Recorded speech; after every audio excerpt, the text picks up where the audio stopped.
Assalamualaikum Guru. Waalaikumsalam warahmatullahi wabarakatuh. Bagaimana kabar Pian? Bikhair, alhamdulillah. Kian, apa? Alhamdulillah juga. Izin bertanya Guru, Iya, silakan. bagaimana Islam memandang tentang pemilihan kepala daerah yang dipilih langsung oleh rakyat? Baik, terima kasih. Yang pertama memang kita harus samakan persepsi ya, bahwa semua persoalan dalam hidup dan kehidupan kita ini mesti kita tinjau, kita pandang dalam sudut pandang Islam. Kenapa? Karena kita ini seorang muslim dan hidup di dunia ini tidak selamanya. Kita akan kembali kepada Allah, mempertanggungjawabkan setiap amal perbuatan kita, termasuk ucapan kita. Dan saat Allah menghisab kita, Allah hanya menggunakan standar yang Dia buat, yang Dia tetapkan, yakni syariat Islam.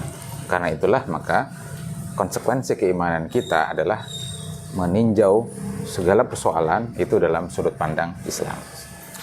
Baik, kemudian terkait dengan status hukum pemilihan kepala daerah secara langsung yang dilakukan oleh rakyat, kita perlu tinjau dalam dua perspektif. Yang pertama adalah bahwa Islam mewajibkan setiap pemeluknya itu untuk menjalankan syariat Islam, termasuk kepala daerah.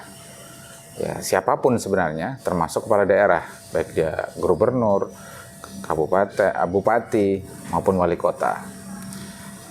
Dalil mengenai hal ini adalah Allah dan Rasul-Nya menyebutkan ya, dalam Al-Quran, dalam hadis, yang memerintahkan kita untuk terikat kepada syariat Islam. Sebagai contoh, Allah Ta'ala berfirman, A'udzubillahi minasyaitonirrajim, fahkum bainahum bima anzalallah wala tattabi' ahwa'ahum.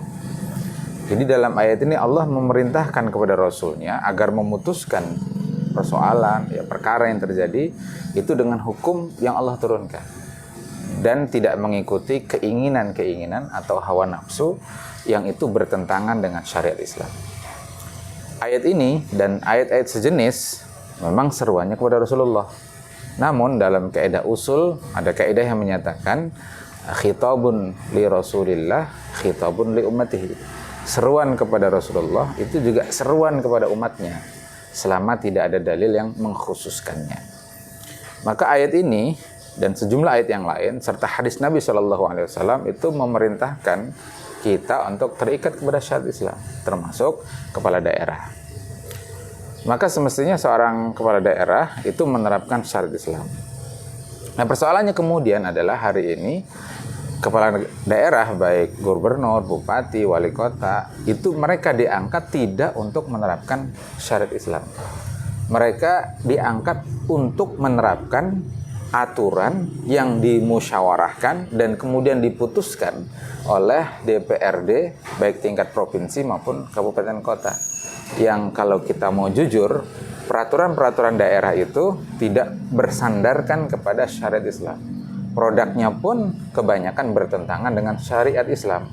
Misal dalam konteks tata kelola sumber daya alam, dalam konteks pengaturan tempat hiburan malam, dan lain sebagainya.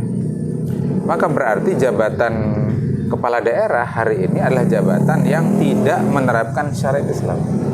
Maka jabatan yang tidak menerapkan syariat Islam itu menjadi jabatan yang haram kaum muslimin duduk di dalamnya. Termasuk kemudian adalah mekanisme pemilihan kepala daerah yang menghantarkan terpilihnya kepala daerah itu juga adalah sebuah mekanisme atau proses yang haram. Karena mekanisme atau proses itu adalah sarana untuk terangkatnya seorang kepala negara yang tidak menerapkan syariat Islam. Ada kaidah yang menyatakan al-wasilah ilal haram haramun.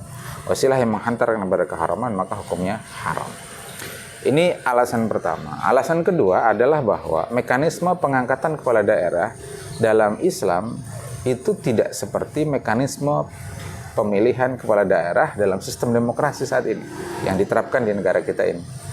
Dalam sejumlah riwayat kita akan mendapatkan kabar bahwasanya kepala daerah di zaman Nabi, ya, demikian pula di masa Khulafaur Rasyidin, itu diangkat langsung oleh kepala negara. Kalau di zaman Nabi berarti Nabi yang mengangkat langsung. Di zaman Khulafaur Rasyidin, Abu Bakar, Umar, Utsman, Ali, mereka mengangkat langsung kepala-kepala daerah itu. Sebagai contoh misalkan Rasulullah mengangkat Mu'adz bin Jabal untuk wilayah tertentu. Itu diangkat langsung tanpa melalui mekanisme pemilihan langsung. Memang nanti pendapat dari penduduk sekitar itu dipertimbangkan. Ya, jika misalkan dia tidak disukai, tapi tetap sebagai penentu keputusan untuk pengangkatan kepala daerah dalam Islam itu adalah langsung dilakukan oleh kepala negara.